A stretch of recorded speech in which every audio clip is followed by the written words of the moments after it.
Family, this is our Newton pneumatic transport ventilator. A lot of times we use these when the patients come into the ED and we are preparing to possibly take them on transport.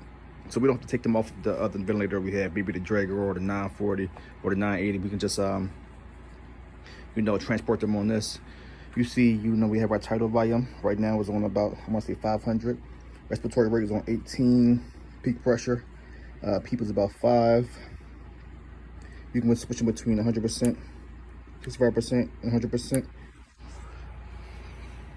Anytime it's connected to a pneumatic power source, it will cut on. So you can connect it to the E-tank or the wall unit. This is where our